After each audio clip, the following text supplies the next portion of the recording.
हरि बोल, हरि हरि बोल, हरि बोल, हरि बोल, हरि हरि बोल, हरि बोल, हरि बोल, हरि हरि बोल, हरि बोल, हरि बोल, हरि हरि बोल, हरि बोल, हरि बोल, हरि हरि बोल, हरि बोल, हरि बोल, हरि हरि बोल, हरि बोल, हरि बोल, हरि हरि बोल।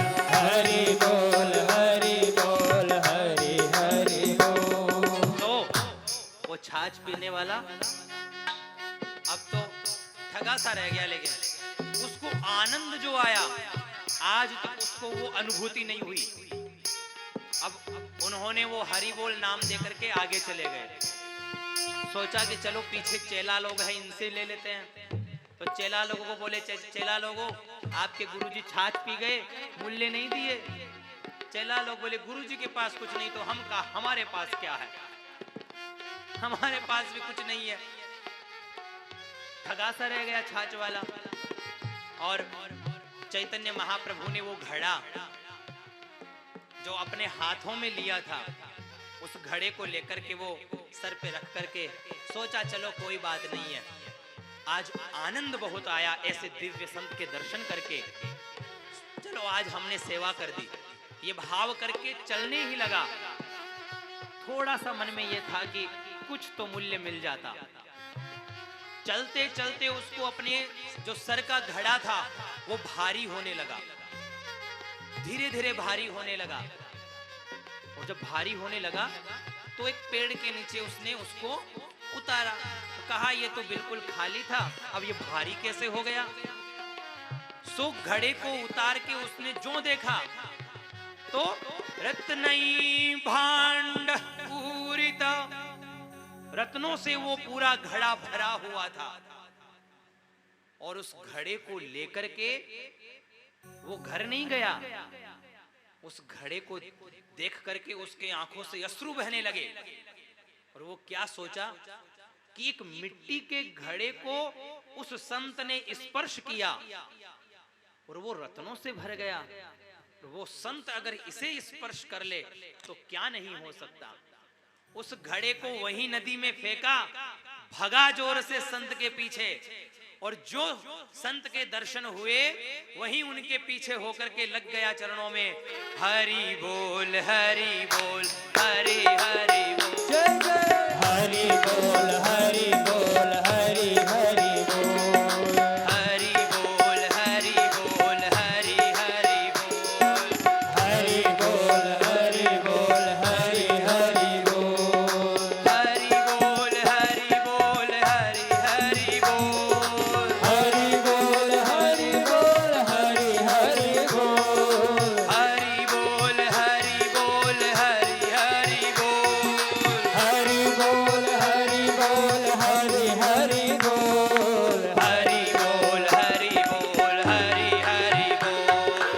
हरि बोल, हरि बोल, हरि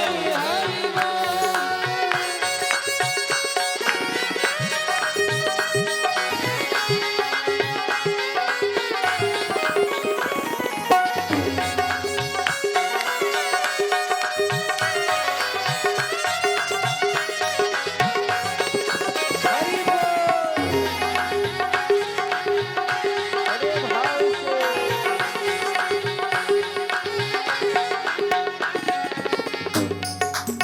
अरे भाई हरि बोल, हरि बोल, हरि हरि बोल, हरि बोल, हरि बोल, हरि हरि बोल, हरि बोल, हरि बोल, हरि हरि बोल, हरि बोल, हरि बोल, हरि हरि बोल। संतन के संग लाग रे तेरी अच्छी बनेगी, संतन के संग लाग रे तेरी अच्छी बनेगी, अच्छी बनेगी तेरी बिगड़ी बनेगी, अच्छी बनेगी तेरी बिगड़ी बनेगी, अच्छी बनेगी हाँ, अच्छी बनेगी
मिट जाए तेरा दाग रे तेरी अच्छे बनेगी मेरा जन्म रे सुधार रे तेरी अच्छी बनेगी संतन के संग लाग रे तेरी अच्छे बनेगी संतन के संग लाग रे तेरी अच्छी बनेगी संतन के संग लाग रे तेरी अच्छे बनेगी संतन के संग लाग रे तेरी अच्छी बनेगी संतन के संग लाग रे तेरी अच्छे बनेगी संतन के संग लाग रे तेरी अच्छी बनेगी तेरी बिगड़ी बनेगी तेरी बिगड़ी बनेगी तेरी अच्छे बनेगी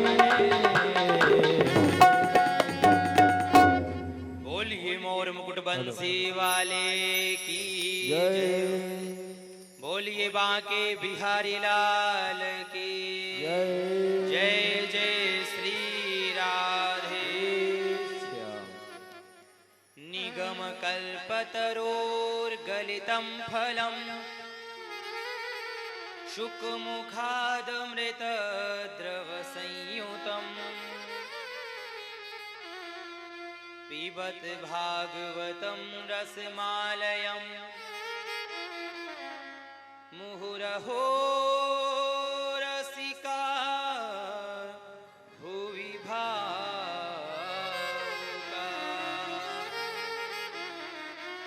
निगम नाम है वेदों का। वेद के विषय में क्या कहा गया है? प्रत्यक्षिणामुमित्यावा यस्तु पायो न विद्यते।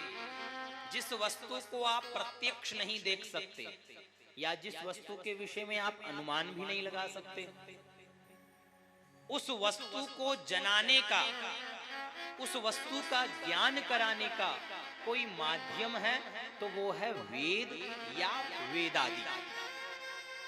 वेद या वेदादि के माध्यम से ही हम उस वस्तु को जान सकते हैं, समझ सकते हैं। इसके अलावा कोई और साधन नहीं है। निगम कल्पतरोह, कल्पतरोह का मतलब है वेद साक्षात कल्प वृक्ष के समान होते हैं। वेदों में ऐसे सुंदर सुंदर मंत्र है, आपकी जो मनोकामना हो उस मनोकामना के लिए उसका विधिवत तरीके से उसका विधान कर दिया जाए तो आपकी हर मनोकामना की पूर्ति हो सकती है। वो कल्प वृक्ष है साक्षात। तो निगम कल्पतरोर गलितम फलम, ऐसे कल्प वृक्ष का पका हुआ फल है। निगम कल्पतरोह गलितम, गलितम फलम। अब किसी ने कह दिया महाराज आप गलितम फलम कह रहे हो, तो गला हुआ फल है, तो ये तो अगर ऊपर से आया है तो ये तो इसका रस गड़बड़ हो गया होगा। तो यहाँ क्या कहा गया? शिष्य प्रशिष्यादि रूप पल्लव परंपराया। ये शिष्य प्रशिष्य के परंपरा के अनुसार यहाँ तक पहुंचा है। जैसे भगवान नारायण, नारायण की डाली से टपका तो ब्रह्मा की डाली पर अटका, ब्रह्मा की डाली से टपका तो नारद की शाखा पर अटका, नारद की शाखा से टपका तो व्यास शाखा पर लटका, अब व्यास शाखा से टपका तो शुक शाखा पर लटका, और शुक शाखा से टपका तो परीक्षित जी के माध्यम से आज हम सभी तक ये सुगम हो गया। वो भागवत है, भगवता प्रोक्तम भागवतम, जो भगवान की वाणी हो, भगवता प्रोक्तम जो भगवान के द्वारा हो, वो दिव्य भागवत है। तो ये शिष्य प्रशिष्य के माध्यम से आया है। निगम कल्पतरोर गलितम फलम। अब फल के विषय में ये कहा गया महाराज ठीक है फल तो है ये, लेकिन ये खट्टा हुआ तो क्या कहते हैं भाई? खट्टा नहीं है, बिल्कुल मीठा है। तो मीठे फल की क्या पहचान है पता है? जिस फल को तोता चख ले वो फल मीठा होता है, होता है ना, बेर होते हैं उसको तोता खा लेता है, हम बिना सोचे विचारे उस बेर को तोड़ लेते हैं कि ये मीठा बेर है। उदाहरण भी है जगत में कि जिस बेर को तोता चख ले वो मीठा होगा। तो इस परम दिव्य भागवत को भी दिव्य तोता हमारे सुखदेव जैसे परमहंस उन्होंने इसको चख रखा है। तो बिना संशय ये खट्टा तो हो ही नहीं सकता, बिल्कुल मीठा ही मीठा है। एक फल बेचने वाली क्या कहती है, अरे खरबूजे ले लो, खरबूजे शक्कर से मीठे। क्या कहती है, खरबूजे शक्कर से मीठे। तो एक सुनने वाला बोला कि शक्कर से भी मीठा फल है खरबूजा, तो ले लिया फल और वहीं काट के खाने लगा। ए मैया झूठ बोलती है, ये तो बिल्कुल खट्टा है। तो मैया क्या कहती है, हम क्या बोले आप सुने नहीं, खरबूजे शक्कर से मीठे, शक्कर से यानी शक्कर लगा के खाओ तो मीठे, खरबूजे शक्कर से मीठे। तो ऐसा सौदा यहाँ नहीं है, यहाँ तो परमहंस दिव्य सुखदेव जी जैसे परमहंस ने इस दिव्य भागवत को चख रखा है। और ऐसे परमहंस जिनके विषय में आप सुनोगे, जो परब्रह्म की सत्ता में परिनिष्ठित हो चुके थे, और जहां भगवान के दिव्य श्लोक उनके कानों में टकराए तो दौड़े हुए आ गए। ऐसे परमहंस, दिव्य परमहंस तो निगम कल्प तरोर गलितम फलम शुक मुखाद अमृत द्रव संयुतम पिबत भागवतम। अब यहां देखो, इस श्लोक में यह कह दिया गया कि पिबत भागवतम। पिबत क्यों कहा, ये भी तो कह सकते भाई भागवत सुनो, सब तो यही बोलते हैं भागवत सुनो। लेकिन सोचो, क्या जिसने सुनी उसको कोई असर करी? असर तो दवा जब करती है जब उस दवा को पी लिया जाता है। तो ये भी एक रस है। श्रुतियों ने भगवान को रस में प्रतिपादित किया है। रसो वही रसः रसम ये वायम लब्ध्वा नंदी भवती, वो रस है और इस रस का पान करो। पिबत इसलिए पीने के लिए कहा भगवान ने। और किससे पिए? कर्ण पुटई ही। ये जो कान है ना, ये दोने के समान कान है, तो इन कानों से इस रस को भर भर के पियो। जैसे भंडारे में जाते हो और कहीं कोई अमरस मिल जाए भंडारे में, तो दोने भर भर के पीते हो ना, ला और ला और ला, होता है ना। तो उसी प्रकार इन कानों से यहाँ बैठ करके कर्ण पुटई पिबंत्या, इस रस को भर भर के पियो, भर भर के, कोई ऐसा रस छूट ना जाए, क्योंकि ये वास्तविक रस है, दिव्य रस है। और जब आप इस रस को पी लोगे तो ये असर जरूर करेगी। ये वो रस है, इसको आपने एक बार भी पी लिया तो ये असर किए बिना नहीं रहेगी। इसलिए इस श्लोक में कहा पिबत भागवतम रसमालयम, और मुहु रहो। ये कहा एक बार नहीं, तुम बार बार पियो, मुहु रहो। रसिका हे रसिक जनो, हे भावुका हे भावुक जनो, इसको बार बार पियो, बार बार पियो। ये वो रस है। आइए अब चलते हैं हम नैमिषारण्य क्षेत्र में। 88,000 ऋषि मुनि जहां बैठे हुए हैं और उन्होंने सूत जी महाराज से प्रश्न किया। देखो ये भागवत कहां से प्रारंभ हो गई। उन्होंने 6 प्रश्न किए और ये 6 प्रश्न बहुत ही उत्तम प्रश्न किए। और ये 6 प्रश्न हमारे लिए किया उन ऋषि मुनियों ने।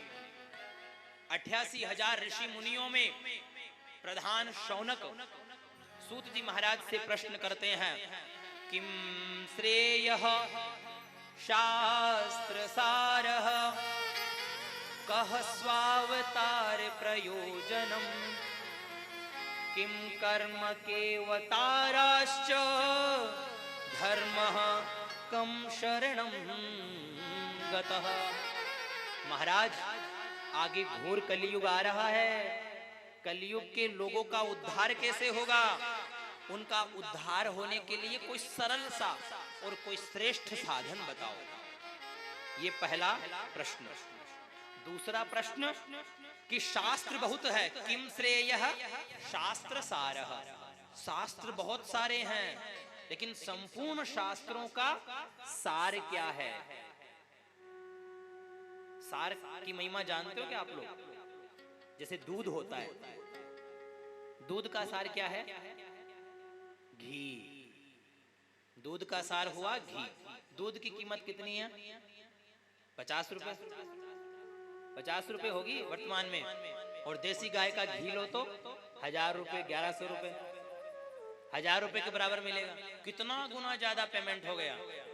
एक तो 50 रुपए में दूध मिल रहा है, और एक उससे निकलने वाला उसका रस, उसकी क्या कीमत है। उसी प्रकार इतने सारे शास्त्र है, लेकिन इन शास्त्रों का वास्तविक सार क्या है वो बताइए। ये दूसरा प्रश्न हुआ। तीसरा प्रश्न कि भगवान देवकी रूपी, यशोदा रूपी इन गर्भ से अवतार क्यों लेते हैं? आप लोग भी विचार करते होंगे कि भगवान को अवतार लेने की क्या जरूरत है। जो संकल्प करते हैं, संकल्प मात्र से ही सब कुछ काम हो सकता है, तो उन भगवान को अवतार लेने की क्या जरूरत है? ये तीसरा प्रश्न हुआ। चौथा प्रश्न, यदि भगवान ने अवतार लिए तो कितने अवतार लिए? उसके आगे कि जीव के जीवन का परम लक्ष्य क्या है? ये प्रश्न याद रखना।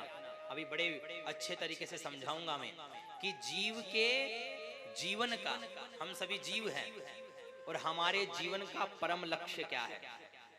और छठा प्रश्न क्या किया कि भगवान के धाम जाने के बाद ये धर्म किसकी शरण में गया। ये 6 प्रश्न किए, और इन 6 प्रश्नों को सुनकर के सूत जी महाराज क्या कहते हैं कि हे ऋषियों, आपने बहुत उत्तम प्रश्न किए। आपके प्रश्नों का उत्तर देने से पूर्व मैं अपने गुरुदेव को प्रणाम कर लेता हूं। उनके गुरु कौन हुए? शुकदेव भगवान। बोलिए शुकदेव जी महाराज की जय हो। यह स्वानुभावमखिला श्रुति सारमेक मध्यात्मदीपमतितितीर शतां तमोन्धम् संसारिणां करुणया ह पुराण गुह्यं तं व्यास सूनुमुपयामि गुरुं मुनीनां। ऐसे शुकदेव भगवान के चरणों में हम प्रणाम करते हैं, जो जन्म लेते ही प्रव्रजंत हो गए और जिन्हें गर्भ में भगवान स्वयं आकर के दर्शन दिए। पता है, शुकदेव भगवान जब गर्भ में थे तो बाहर नहीं निकल रहे थे। क्यों? उन्होंने क्या कहा? भगवान आए कि बच्चा बाहर निकलो, तो क्या कहते हैं कि नहीं, क्योंकि हम जानते हैं बाहर निकलते ही आपकी माया बड़ी दुस्तर है, हमें पकड़ लेगी। तो ये कहा गया है कि जैसे निर्मल जल की जो धारा है वो धरती का स्पर्श करते ही मलिन हो जाती है, उसी प्रकार भूमि परत भा डाबर पानी जिमि जीव ही माँ या लपटानी। उसी प्रकार जीव जब इस संसार में आता है तो आते ही माया उसे लपेट लेती है। सुखदेव जी ने मना कर दिया, मैं नहीं आने वाला बाहर में। देखो, एक सत्य बात बताता हूं। जब हम गर्भ में थे, माता के गर्भ में थे, तो हमें सब कुछ ज्ञात था। जैसे हम पिक्चर देखते हैं ना, वैसे भगवान गर्भ में सब कुछ दिखा देते हैं कि देखो, तुमने इतने जन्मों में ये तो शुभ कर्म किए और ये अशुभ कर्म किए, और आज तुम जो 9 महीने तक गर्भ में रहते हो ना, एक ही अवस्था में, गर्भ की पीड़ा बड़ी भयानक पीड़ा होती है, वो कह नहीं सकता, लेकिन जो गर्भ की जो पीड़ा होती है ना, वो शास्त्रों में कहा गया है बड़ी भयानक पीड़ा होती है। एक ही अवस्था में 9 महीने तक कैसे रहता है ऐसे बालक, बिल्कुल छोटा बालक आप देखते हो ना आजकल, तो दिखा भी देते हैं कि किस प्रकार से रहता है। सोचो हम एक अवस्था में यहाँ 4 घंटे नहीं बैठ पाते, महाराज 2 बजा तो कथा चालू करे को नहीं, 2:30 तो बजी जासी, आपा तो 2:30 बजा 4 से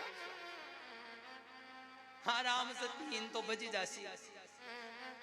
तो हम 4 घंटे नहीं बैठ सकते, और वो बालक 9 महीने तक एक अवस्था में रहता है। सोचो कितनी पीड़ा उसे होती होगी। तो उस अवस्था में उस बालक को सब कुछ ज्ञान होता है, उस जीव को, और वो क्या कहता है, भगवान बस एक बार इस गर्भ से बाहर निकाल दो तो मैं देखना आपका खूब भजन करूंगा, और मेरा जो परम लक्ष्य है आपको प्राप्त करना, वो मैं प्राप्त करके रहूंगा। क्या हुआ देखो, ये क्या है, ये आंख मिचोनी का खेल है। ये सारा जो चल रहा है ना, ये एक आंख मिचोनी का खेल है। मैं कल बताऊंगा या परसों भी बताऊंगा इस विषय को बड़ी गंभीर से। प्रहलाद जी प्रश्न करेंगे इस बात से। आंख मिचोनी का खेल का तात्पर्य भगवान और जीव और भगवान के बीच में ये खेल चल रहा है। भगवान ने कहा जीव से, हम आंख मिचोनी का खेल खेलते हैं। जीव ने कहा ठीक है। तो भगवान तो जीव को ढूंढ लिए, जब सृष्टि को बनाए तब एक एक जीव को अपने कर्म के अनुसार उसको योनि प्रदान कर दी। भगवान ने कहा देखो भाई, हम तो तुम्हें ढूंढ लिए, अब जाओ तुम मुझे ढूंढ लो और तुम्हारा खेल खत्म। लेकिन ये जीव जब से खोजने में ही लगा हुआ है, भटक रहा है और उस परम तत्व को प्राप्त नहीं कर पा रहा। और जिस दिन भगवान को ढूंढ लेगा, ये खेल ही खत्म हो जाएगा। आंख मिचोनी का खेल तो जानते हो ना, बचपन में खेलते थे, आंखें बंद कर लेते थे, फिर वो एक दूसरे को ढूंढते ही वो खेल खत्म हो जाता, वो अगला ढूंढता। उसी प्रकार ये जीव जिस दिन भगवान को ढूंढ लेगा, ये आंख मिचोनी का खेल खत्म हो जाएगा। तो इस जीव को गर्भ में सब कुछ ज्ञात रहता है कि मैंने क्या शुभ कर्म किए, क्या अशुभ कर्म किए। तो बस प्रभु एक बार इस गर्भ से बाहर निकाल दो तो मैं कभी भी कुछ गलत नहीं करूंगा, और मेरा जो वास्तविक लक्ष्य है उसको मैं प्राप्त करूंगा। भगवान भी कृपा करके उसे निकाल देते हैं, और निकालते ही जिमि जीव ही माया लपटानी, उस जीव को माया लपेट लेती है। सुखदेव जी मना कर दिए कि मैं प्रभु आपके चक्कर में नहीं आने वाला हूं। तब भगवान ने उनको वरदान दिया कि हे शुकदेव, मैं तुम्हें वरदान देता हूं कि तुम बाहर आओ, मेरी माया का तुम्हारे ऊपर कोई प्रभाव नहीं। तब वो जैसे ही बाहर निकले तो माया से निर्लिप्त थे, और कोई संस्कार इत्यादि कुछ हुए नहीं। होते ही अपने घर परिवार को त्याग करके परिव्राजक हो गए। ऐसे दिव्य परमहंस श्री सुखदेव भगवान, देखो इस संसार के अंदर जो माया में रह करके निर्लिप्त है वो है जीवात्मा, और जो माया को भी, माया में रह करके भी उस माया से हटकर है, माया में नाच रहा जीवात्मा, माया से निर्लिप्त जो है वो पर महात्मा, और जो माया को भी अपने इशारे पे नचावे वो परमात्मा। तो हम कहां हैं, हमारी स्थिति हमें स्वयं को समझनी होगी। और क्या कहा गया, यह जिन सुखदेव भगवान ने समस्त श्रुतियों का मंथन करके, हम लोग भटक रहे थे, क्या करें, साधकों को रास्ता नहीं मिल रहा था, उनके लिए सुखदेव जी ने समस्त श्रुतियों का मंथन करके आध्यात्म का ये भागवत रूपी दीपक प्रज्वलित किया कि आओ इस भागवत के रास्ते पे आओ, तुम्हारा कल्याण होगा। ऐसे सुखदेव भगवान के चरणारविंदों में हम प्रणाम करते हैं। नारायणं नमस्कृत्य नरं चैव नरोत्तमं देवीं सरस्वतीं व्यासं ततो जयमुदीरयेत्। भगवान नारायण को, उसके बाद में मां सरस्वती को, व्यास जी को प्रणाम करते हुए इस ग्रंथ में प्रवेश करना चाहिए। अब यहां पर सुखदेव भगवान की जो परम शिष्य हैं सूत जी, ये कहते हैं कि हे ऋषियों, मुनयः साधु पृष्ठो हम, आपने बहुत ही साधु प्रश्न किया है, साधु प्रश्न किया है, यानी उत्तम प्रश्न किया है आपने कि जीवस्य तत्व जिज्ञासा नार्थो यस्येह कर्मभिः, कि मुनयः अब मेरी एक विषय सुनिए कि इस जीव मात्र का परम धर्म क्या है। यानी ये हम सभी के लिए है कि हमारा परम धर्म क्या है। तो क्या कहा गया, सवई पुंसाम परो धर्मो यतो भक्तिरधोक्षजे अहैतुक्य प्रतिहता ययात्मा संप्रसीदति।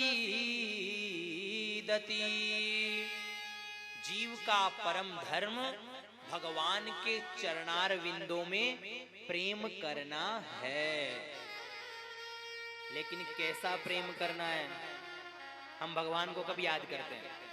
बताओ, कब याद करते हैं हम भगवान को? जब हमारे सर पे कोई संकट मंडराने लगता है, तब हम भगवान को याद करते हैं। हे भगवान, मारो काम कर दो, तारा 100 रुपया को प्रसाद चढ़ाऊंगी। महाराज मारो काम कर दो, तारा सवामणी करूंगी। करते हैं ना हम। लेकिन कब?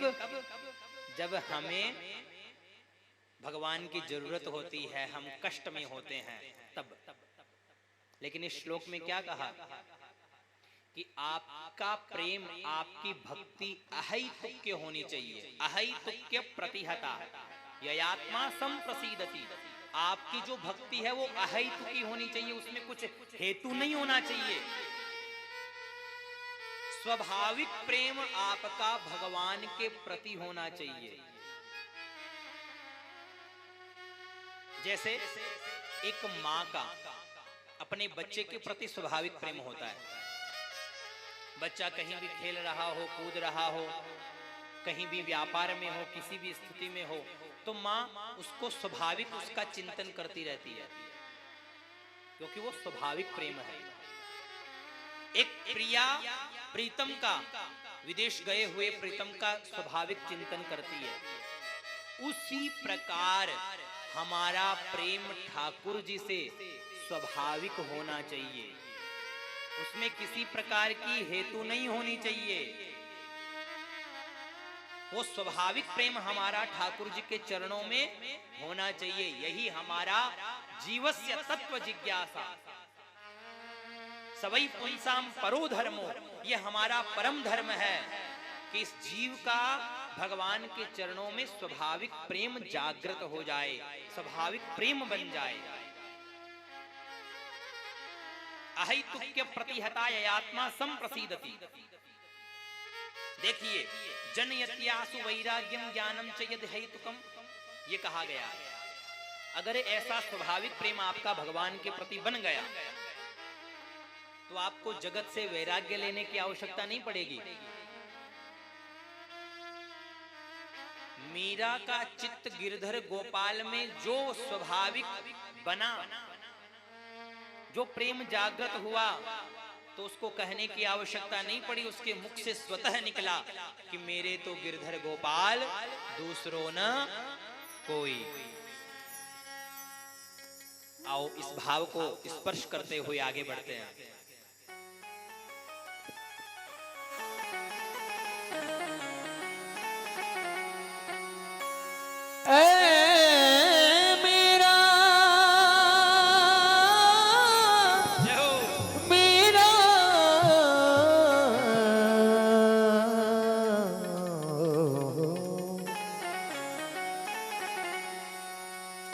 तेरी अखियों में पानी,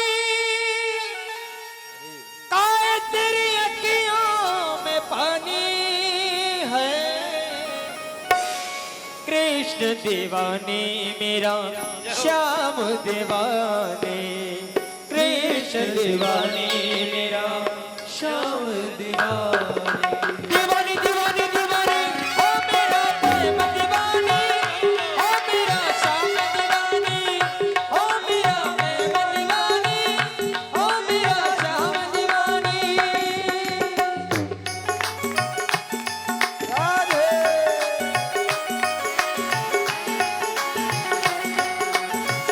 काहे तेरी अखियों में पानी, काहे तेरी अखियों में पानी, पानी। कृष्ण दीवाने मेरा श्याम दीवाने, कृष्ण दीवाने मेरा श्याम दीवाने। दीवाने दीवाने दीवाने हो मेरा प्रेम दीवाने, ओ मेरा श्याम दीवाने।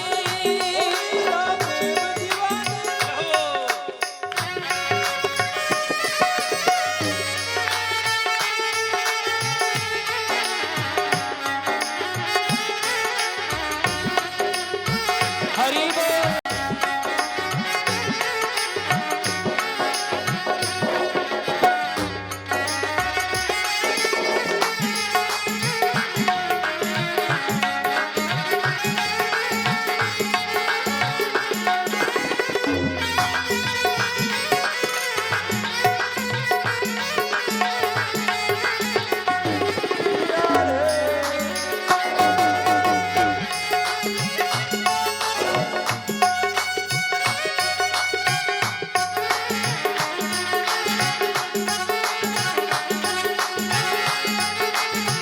हो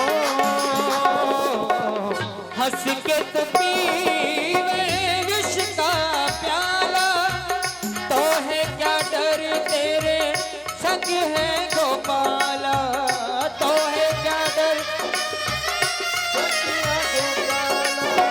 हंस के तो पीवे विष का प्याला, तो है क्या डर तेरे संग गोपाला।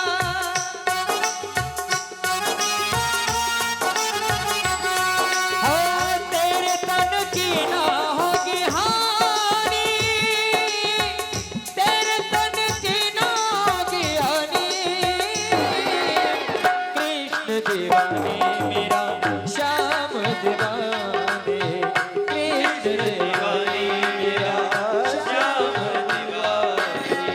ओ मेरा प्रेम दीवाने, मेरा श्याम दीवाने, ओ मेरा प्रेम दीवानी, ओ मेरा श्याम दीवानी।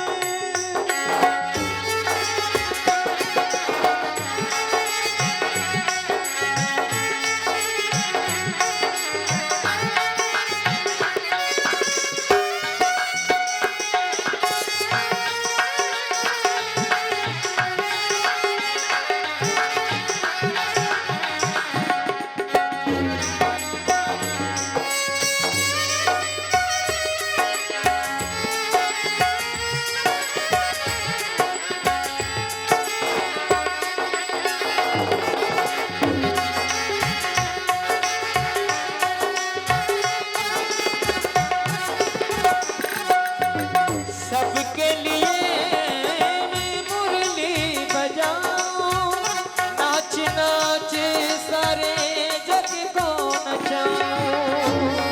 नाच के जग को रिझाऊं, नाच नाच के जग को नचाऊं, नाच नाच के जग को रिझाऊं। और इरादा नहीं मेरी रानी, इरादा नहीं मेरी रानी। ओ कृष्ण दीवाने मेरा श्याम दीवाने, कृष्ण दीवाने मेरा श्याम दीवाने। दीवाने दीवाने दीवाने ओ मेरा प्रेम दीवाने, ओ मेरा श्याम दीवाने, ओ मेरा प्रेम दीवाने, ओ मेरा श्याम दीवाने, ओ मेरा प्रेम दीवाने, ओ मेरा श्याम दीवाने, ओ मेरा प्रेम दीवाने, ओ मेरा श्याम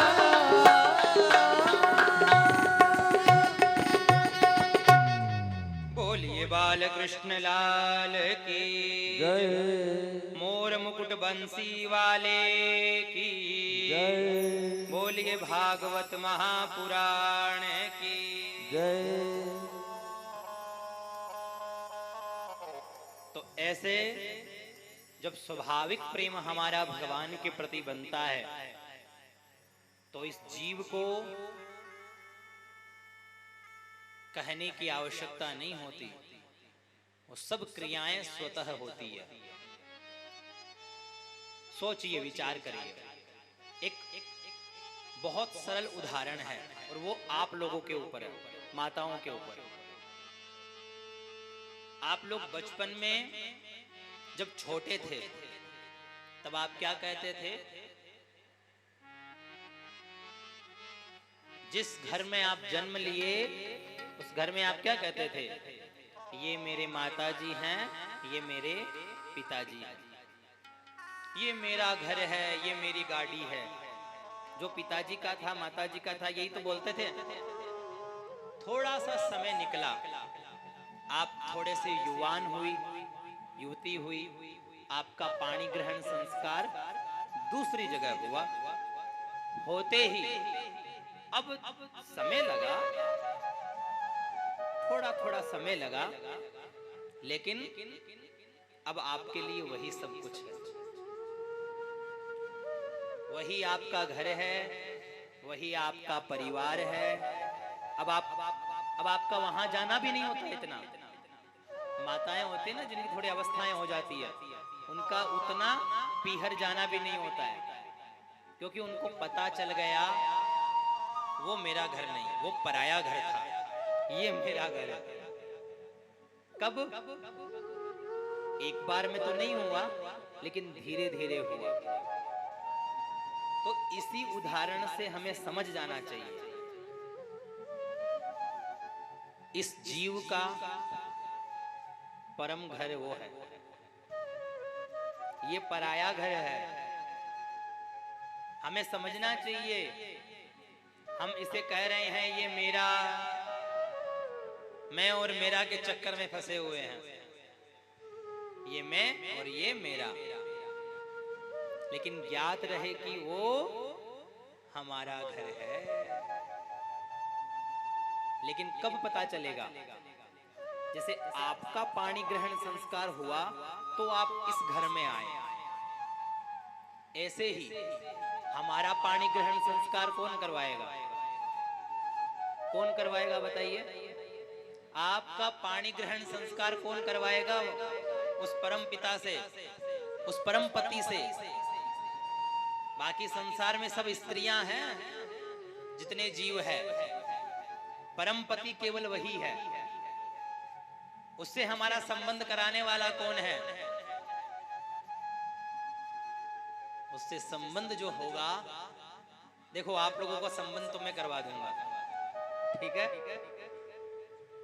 लेकिन उसी प्रकार हमारा वास्तविक जो संबंध है परमात्मा से करवाने वाले, वो होते हैं गुरु, कोई संत, कोई महात्मा,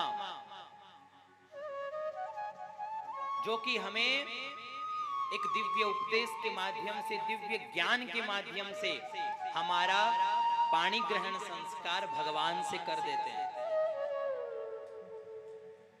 और कहते हैं कि अब आज से तुम्हारा घर ये है। कहते हैं ना, फिर कान में हम एक मंत्र भी दे देते हैं। आपका विवाह होता है तो आप गले में क्या पहनती हो? मंगलसूत्र पहनती हो। हमारा विवाह होता है तो हम क्या पहनते हैं? हम कंठी पहनते हैं। अब आपको कोई पूछ ले भाई कंठी क्यों पहनते हो, तो आप क्या कहोगे? यही बात कहनी है। तिलक क्यों धारण करते हो? शिखा क्यों धारण करते हो? अरे भाई, ये हमारे सुहाग की निशानी है, यानी हम उसके हो चुके हैं, उस परमात्मा के हो चुके हैं। वो निशानी है ये कंठी, ये तुलसी, कि हम भगवान को समर्पित हो चुके हैं। आपका मंगलसूत्र दर्शाता है कि आप आपके पति के हो चुके हो, वैसे ये तुलसी दर्शाती है कि हम हमारे ठाकुर के हो चुके हैं। तो ऐसे ही कोई हमारा पाणी ग्रहण संस्कार उस परम पति से करवा दे, थोड़ा समय तो लगेगा। ऐसा नहीं है कि तुरंत ही इस संसार से हमें वैराग्य हो जाएगा, समय तो लगेगा। धीरे धीरे धीरे धीरे लेकिन समझ में आ जाएगा कि यही हमारा वास्तविक घर है। तो ये हमें समझना पड़ेगा। और हमें हमारे 10 घोड़े हैं हमारे जीवन के, उन पे हम चलते हैं, पता हो तो आप लोगों को। 5 ज्ञानेंद्रियां, 5 कर्मेंद्रियां, ये 10 के 10 घोड़े आपकी लगाम में होने चाहिए। आंखें वो देखे जो हम दिखाएं, ये नहीं कि नागिन देख रही है, कलश टीवी चालू कर लिए हैं, अलग अलग चैनल चालू करके हाँ भाई दिन भर उसी में लगे हुए हैं। वही चैनल बदलो, आस्था पे जाओ, संस्कार पे जाओ। आज देखते हैं कौन से संत हमें भगवान की दिव्य वाणी से लाभान्वित करते हैं। तो आंखें वो देखे जो हम दिखाएं, ये नहीं कि कुछ भी देखना चाहे हम दिखा रहे हैं। आजकल एक नया ट्रेंड है, रील वाला, दिन भर उसी में लगे हुए हैं। अरे भाई, रील देखने के लिए आए हो आप इस संसार में? तो ये समझना पड़ेगा। हमारी जिह्वा से वही निकले जो हम बोलना चाहें, कुछ भी गलत ये लगाम। हमारे कान वही सुने जो हम सुनाएं, ऐसे नहीं कुछ भी सुन रहे हैं। इस प्रकार हमारे जो जीवन के 10 घोड़े हैं, वो 10 घोड़े हमारे लगाम में होने चाहिए, हमारे नियंत्रण में होना चाहिए। तब वो जीवन एक व्यवस्थित तरीके से चलता है। जीवस्य तत्व जिज्ञासा नार्थो यस्येह कर्म भी। बहुत कर्म कर लेना इस जीवन की सार्थकता नहीं है, क्योंकि फिर भी जब तक आप परम तत्व को नहीं जानोगे तब तक आपको चक्कर तो काटने ही पड़ेंगे। तो वास्तविक लक्ष्य जो है वो है परमात्मा को जानना, उस परम तत्व को जानना। अब वो परम तत्व क्या है? वदंति तत्तत्व विदस्तत्वम यज्ञानमद्वयम ब्रह्मेति परमात्मेति भगवानिति शब्दते। वो तत्व क्या है? वदंति तत्व, उस तत्व को बहुत सारे तत्ववेता अलग अलग नाम से पुकारते हैं। भक्त से कहो तो वो उस तत्व को भगवान कहता है, किसी योगी से कहो, ज्ञानी से कहो तो वो उस तत्व को ब्रह्म कहता है, किसी योगी से कहो तो वो उस तत्व को परमात्मा कहता है। तो इस प्रकार भक्त से कहो तो भगवान कहेगा, तत्व एक ही है। एकम तत्वम सद्विप्रा बहुधा वदंती। वही सगुण साकार है और वही सगुण निराकार है। सगुण साकार और सगुण निराकार कैसे? अब समझना इस बात को। आपने विद्युत की लाइनें देखी होगी। चलो यहाँ पर भी विद्युत की लाइनें लगी हुई है, यहाँ दिख नहीं रही क्योंकि यहाँ अंदर फिटिंग की हुई है। तो आप विद्युत की लाइनें देखते हो, अगर वहां से विद्युत प्रवाह हो रहा हो तो आप स्पर्श करोगे तो आपको करंट मारेगा, लेकिन वो दिखेगा नहीं। करंट दिखता थोड़ी ना है, दिखेगा नहीं, लेकिन आप स्पर्श करोगे तो वो आपको करंट मारेगा। तो ये तो कौन सा स्वरूप होया? ये स्वरूप हुआ सगुण निराकार, जिसका कोई आकार नहीं। और सगुण साकार क्या हुआ? उसको आपने बल्ब से जोड़ दिया, आपने पंखे से जोड़ दिया, और जो ही बल्ब जला, पंखा चलने लगा तो हम क्या बोले? अरे लाइट आ गई, बोलते हैं ना, अरे लाइट आ गई। तो कैसे?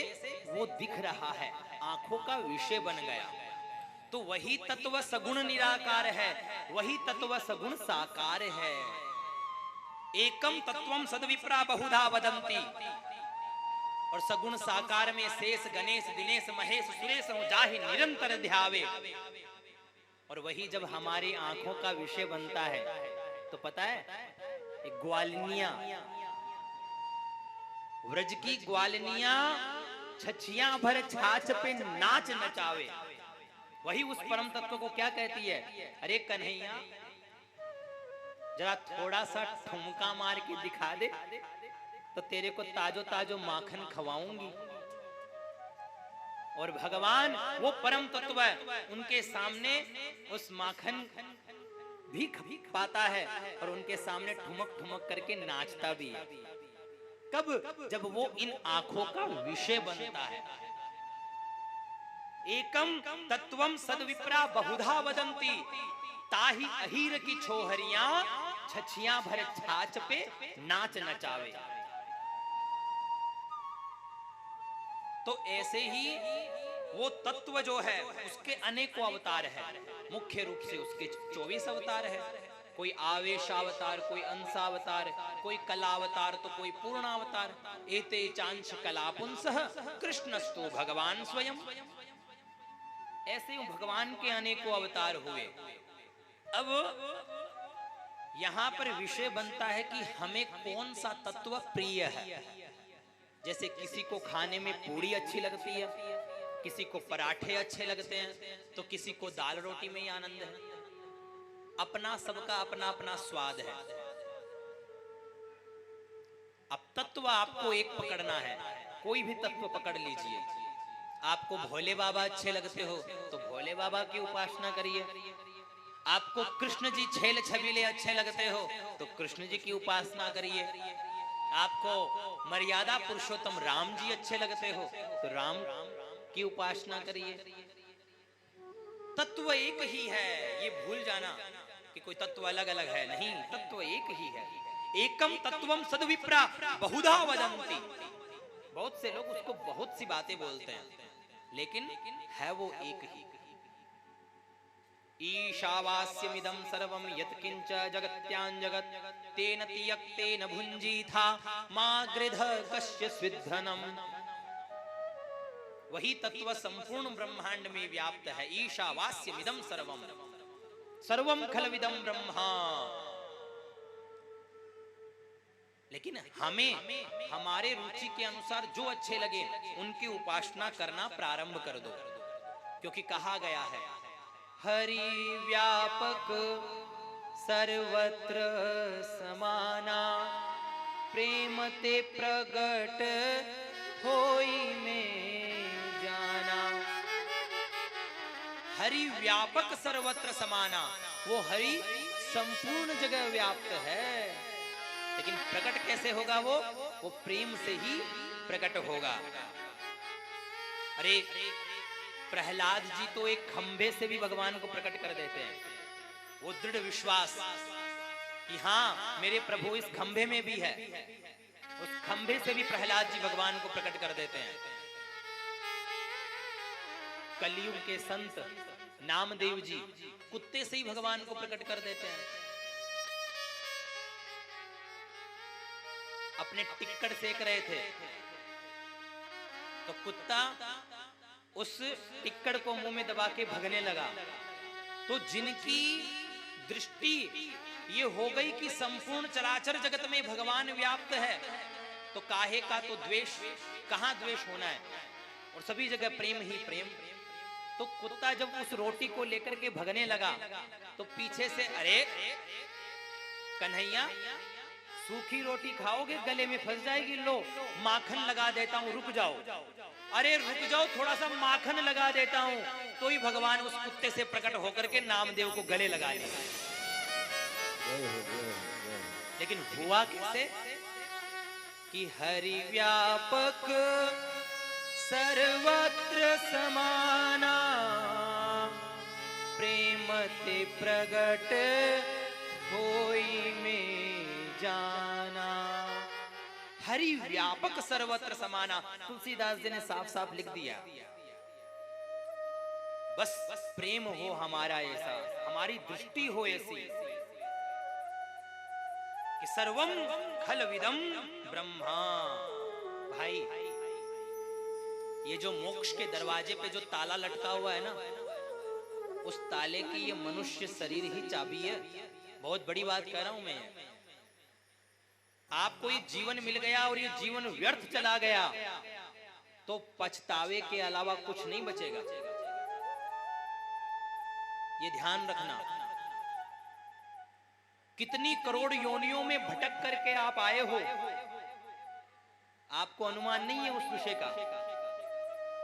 एक मोक्ष का दरवाजा, उस दरवाजे पे जो ताला लटका है, क्या उसको कुत्ता खोल सकता है? क्या उसको गधा खोल सकता है? क्या उसको पक्षी खोल सकता है? उसको खोल सकता है तो ये मनुष्य शरीर रूपी जो चाबी है, यही उस ताले को खोल सकती है। और ये चाबी हमारे हाथ लग गई और फिर भी हम नहीं खोल पाए तो कुछ नहीं बचेगा, हमारा जीवन ही व्यर्थ हो जाएगा। तो चाबी जब हाथ लगी है तो इस चाबी का सदुपयोग करो और लक्ष्य बनाओ कि उस मोक्ष के दरवाजे को इसी शरीर से खोलना है, दूसरा शरीर लेना पड़े नहीं। ये भी विचार छोड़ देना कि क्या पता हमें इस शरीर से भगवान मिलेंगे कि नहीं मिलेंगे। जिस दिन आपके हृदय में दृढ़ प्रेम जागृत हो गया, भगवान अपने होने का अनुभव उसी समय दे देंगे। लेकिन वो स्वाभाविक प्रेम, वो अहितुक्य प्रतिहतायात्मा संप्रसीदति, ऐसा भाव जागृत हो गया, ऐसा प्रेम जागृत हो गया तो वो ठाकुर उसी दिन तुम्हें दर्शन देना चालू कर देंगे। लेकिन वो प्रेम वैसा होना चाहिए। जीवस्य तत्व जिज्ञासा नार्थो यस्येह कर्म विहि। ये मनुष्य शरीर रूपी जो चाबी है, इसको आप जगत में लगाओगे, इस संसार में लगाओगे तो ताला लग गया, यानी आप बंधन में आ गए, आप माया के चक्कर में बंध गए। भाई ताले में चाबी यही तो होती है, इधर घुमाओगे तो बंद जाएगी, इधर खोलोगे तो खुल जाएगी। तो अगर हमने अपने आप को संसार में लगा दिया तो बंध गए, वहीं उसको घुमा करके भगवान के चरणों में लगा दिया तो वहीं स्वच्छंद हो गए, वहीं खुल गए। तो भाव ये ग्रहण किया गया कि इस मनुष्य शरीर रूपी जो चाबी है, इस चाबी का सदुपयोग किया जाए। अब आइए प्रवेश करते हैं कि क्योंकि ये जो शरीर मिला है, ये बड़े भाग्य से मिला है। बड़े भाग मानुष तनु पावा, बड़े भाग्य से, बड़े भाग मानुष तनु पावा, सुर दुर्लभ सब ग्रंथ ही गावा। अब इस भागवत की रचना कैसे हुई, क्या ऐसी आवश्यकता पड़ी जो इस भागवत की रचना करनी पड़ी? इस दिव्य प्रसंग में प्रवेश करने से पूर्व भगवान नाम की गोता में हम अपने आप को डुबोते हैं, उसमें प्रवाहित करते हैं और फिर आगे बढ़ते हैं। जहां विराजे राधे रानी, अलबेली सरकार, सांवरिया ले चल पर ले पार, सांवरिया ले चल